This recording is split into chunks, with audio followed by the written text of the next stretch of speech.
Felicity and Edith, hello. Really good to see you on this. I guess it's a media junket for you right now, pushing out The Office, which is about to screen. Yes. Yeah. I mean, it's just, it's a media junket, but it's also a lovely opportunity to hang out with my friend again. So the show is literally opening in a few days on screen. How are you both feeling about it? Felicity, let's start with you. How are you feeling? Oh, just pretty chill, like no stakes, like maybe people will watch it.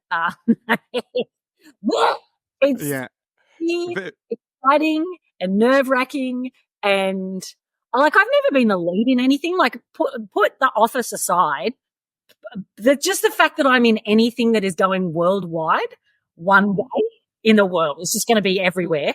And then that I'm the boss, and then that it's The Office.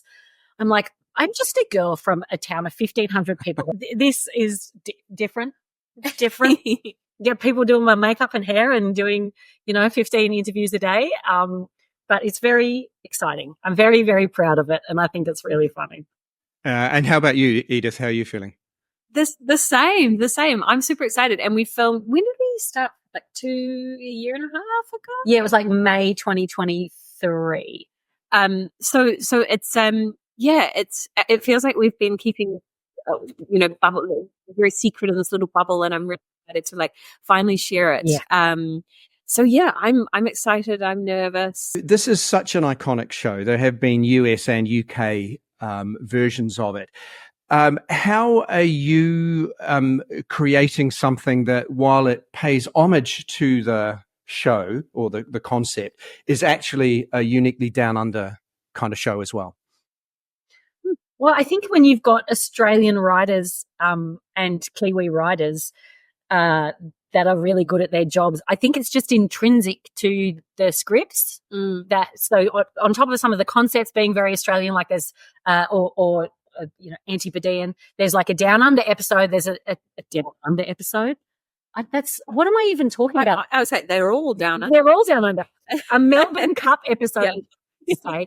And there's another episode that is set in, let's just say, Australian wildlife is involved. Yes. That is a very Australian episode. But then on top of that, I think away from like the bigger Australian macrocosmically concepts, it's the script is just Antipodean, and it's everything about it is infused with it. And I think what I love about the show is that it is quintessentially The Office. Like when you watch it, it's shot like The Office. The Office looks like The Office.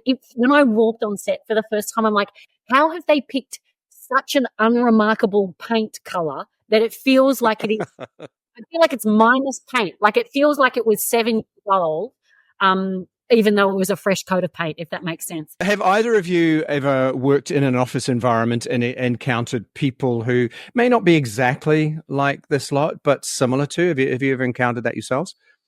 Yeah, totally. I mean, the people like Hannah and Lizzie, who are sort of larger than life characters, as well as, Martin in HR and Steen's character and, everyone's character, they really do exist. There's a real people. Same with like Gareth, David Brent.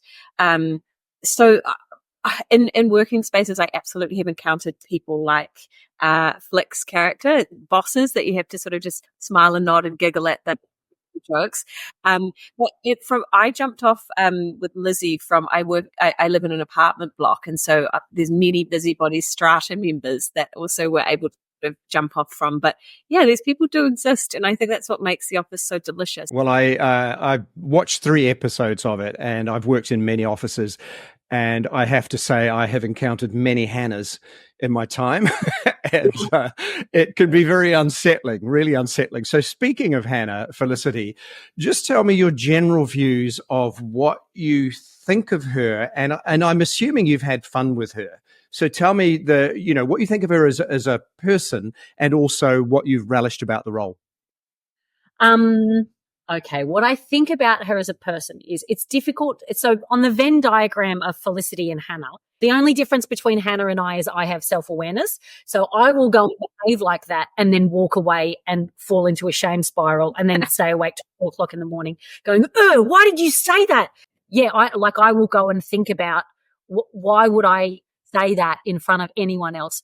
Whereas Hannah gets that everyone loves her. She's desperate for everyone to be her friend, but actually completely unaware of what anyone else thinks of her. And I think she thinks that to an extent, other people's opinions of her is none of her business. As I say, I have encountered people like that. And so I think you've done a brilliant job of creating her. I really do.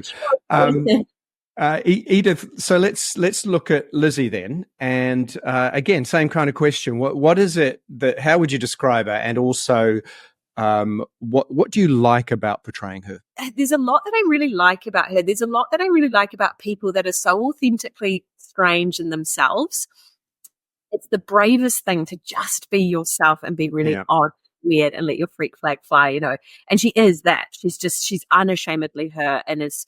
I really like that she's so forthright. I really like that she's bold with her opinions, that she's so delusional about how capable she is. I always doubt myself. So there's lots that I really admire. I'm coming across like there's nothing I don't like about her, but there's lots. That's a good thing. That's a good thing. You've got to portray her authentically, so it's good that you're in her head, or she's in yours. Yeah, she's pedantic, and obviously she's a sort of larger than life character, but I do know many people that are sort of pedantic and controlling and jobs work. And actually, I think at the end of the day, she just really wants approval, which I can totally relate to as people pleaser. But she's a sort of pleaser, and just for one woman. So yeah. You're a person pleaser. I'm a person pleaser. I'm a Hannah. We all are, aren't we? And particularly in the entertainment industry, you've got to be. You've got an audience to please. So, but you do these amazing expressions at times, which are so engaging. And so, have you thought about that particularly when Lizzie's answering questions or trying to make a point? She gets a very focused look on her face.